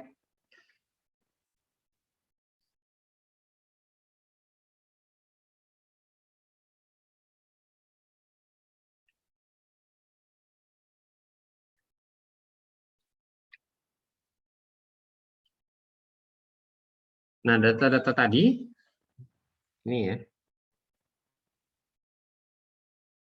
Kita rubah dengan menggunakan berapa tools. Ya, ini yang sangat penting di sini, kernel density. Kita mau tahu tingkat kepadatan dari timbulnya hotspot. Kemudian untuk jalan ini kita rubah dengan Euclidean distance. Kemudian untuk tutupan lahan ya ini poligon ke raster. Tadinya itu dalam bentuk poligon, kita rubah ke raster. Sama curah hujan juga kita ganti ke raster. Di sini semua diklasifikasikan ulang. Yang setelah outputnya ini kan output. Ini output dalam bentuk data lagi ya. Bulat-bulatan ini, kalau bulat, ini data. Kalau kotak, ini proses. Kemudian bulat yang warna biru di awal ini data aslinya. Jadi ini data asli semua, makanya warnanya sama. Kemudian yang bulat-bulatan warna hijau-hijau ini adalah data setelah diproses. Nah, kemudian digabungkan semua, begitu sudah muncul kita gabungkan dengan menggunakan yang awal ini gunakan weighted sum. Hasilnya muncul direklasifikasikan ulang. Kemudian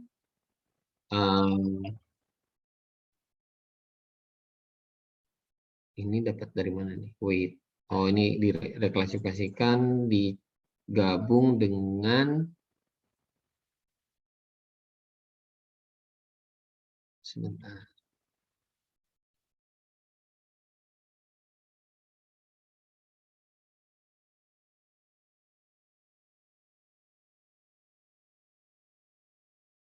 Oh, ini digabung di sini dengan ini ya, batas administratif kabupaten. Ya, jadi begitu setelah selesai reklasifikasi muncul data baru, dirubah dari raster ke dalam bentuk poligon, kemudian ini digabung ya, dijoinkan, dicari intersection atau perpotongannya. Lihat lagi-lagi nih teori database ya. Oke, intersection, muncul peta baru di sini yang memperlihatkan ini ya.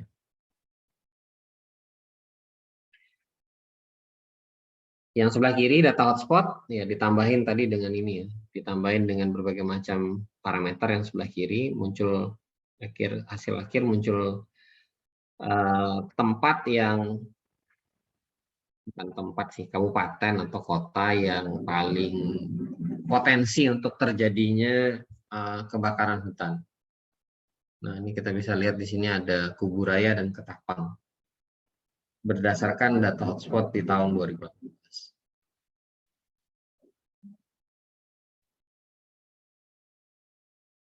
Oke, berikutnya ini yang terakhir kayaknya.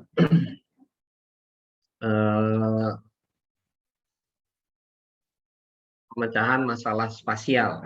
Jadi kalau kita punya suatu masalah yang bisa kita selesaikan dengan menggunakan analisis spasial, atau kita punya data-data spasial nih, kita mau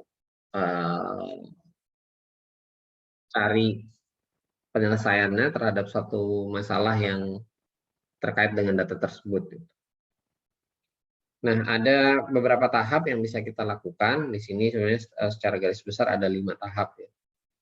Kita bisa melakukan eksplorasi dan mendefinisikan masalah.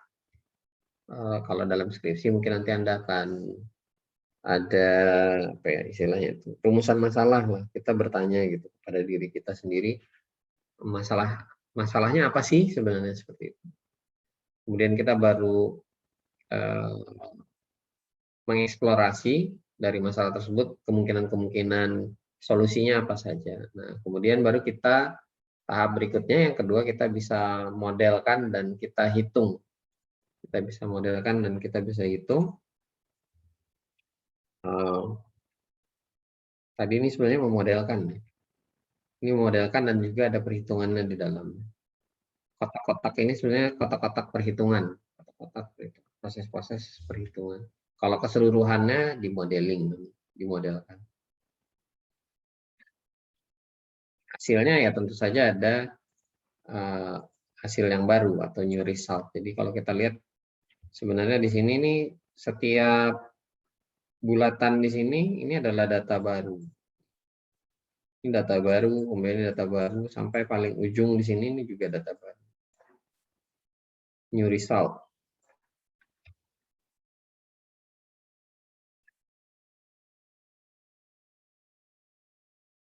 Nah, dari situ kita bisa mendapatkan jawaban. Kita bisa mengetahui daerah mana yang, kalau dalam tadi kaitannya dengan kebakaran hutan, daerah mana yang berpotensi paling tinggi untuk munculnya hotspot atau terjadinya kebakaran hutan maupun lahan. Kita juga bisa menganalisa ataupun meninjau lebih lanjut, mengeksplor ya, atau mendetailkan kenapa sih masalah yang timbul di lokasi tersebut ya, berdasarkan ya data-data yang ada. Saya share ulang lebih detailnya, ini contoh.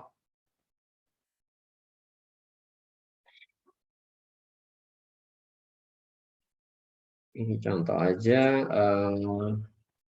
ya kita bisa detailkan ulang. Sebentar. Berdasarkan ini ya, tutupan lahan ya. Ya, jadi kita bisa lihat atau kita bisa menjawab pertanyaan, apa sih lahan yang paling sering mungkin terjadinya kebakaran gitu ya, atau hotspot ya. Kita bisa lihat ternyata yang paling mungkin terjadinya kebakaran, misalkan nih, sebentar sini ada nggak ya hasil akhir aja. Terjadi di kawasan persawahan. Sering terjadi di kawasan persawahan. Yang kemungkinan orang mungkin ladang berpindah atau ketika mau buka sawah ini dibakar gitu. Kita juga bisa lihat ternyata di sini dari grafiknya juga sawah yang penting. Yang berikutnya adalah semak belukar dan rawa. Nah, ini kan kita bisa menjawab pertanyaan. Kalau ditanya yang paling potensi untuk terjadinya kebakaran yang mana? Kita bisa jawab dari pertanyaan yang muncul bahwa kebakaran yang mungkin terjadi atau paling besar peluangnya terjadi ada di daerah persawahan maupun semak belukar. Nah, ini kan kita menjawab satu pertanyaan. Kemudian ya tadi hasil eksplorasinya dengan melihat data-data tadi. Kemudian kita bisa melakukan pengambilan keputusan. Kita mau ambil keputusan apa terhadap data-data tadi, terhadap hasil analisa tadi. Mana ya tadi? Nah, kita mau ngambil apa keputusannya? Pertama, untuk mencegah kebakaran lahan, nggak boleh buka lahan dengan cara membakar. Memang cara membakar itu paling cepat ya, paling murah juga. Dibakar langsung hilang sudah di atasnya. Tanahnya sudah dapat secara langsung abu dari hasil pembakaran itu bisa jadi pupuk. Kemudian action berikutnya apa? Keputusan berikutnya apa? Kan kita make decision. Ya, lahan yang terbakar direboisasi atau dipulihkan.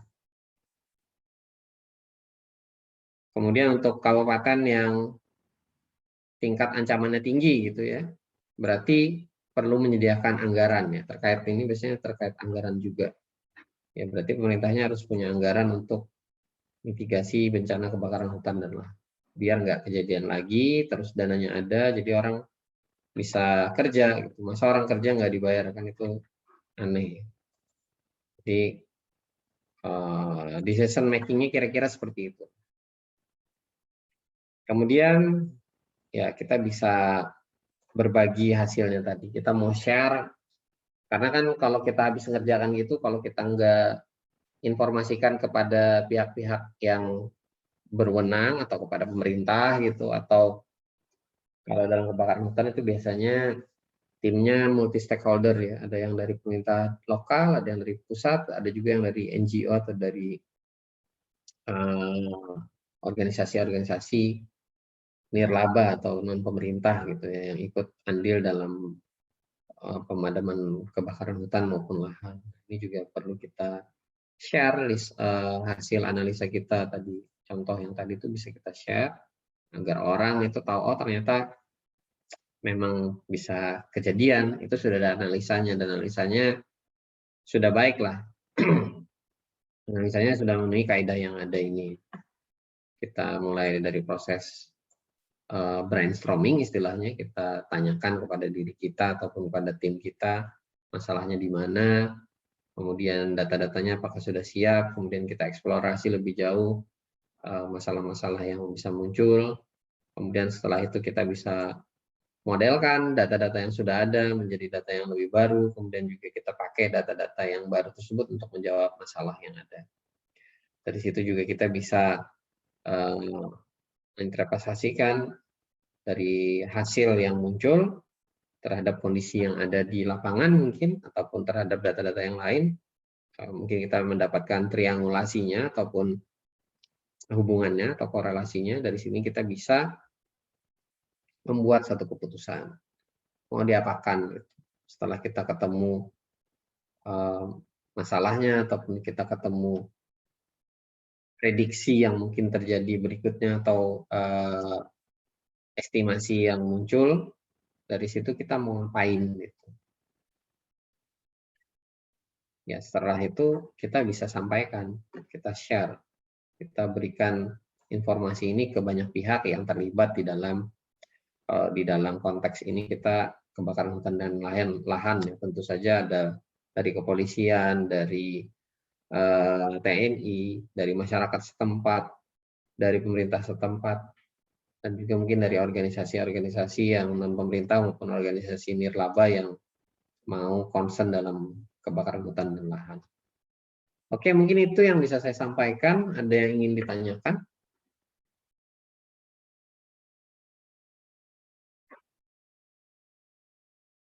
Ada yang mau nanya?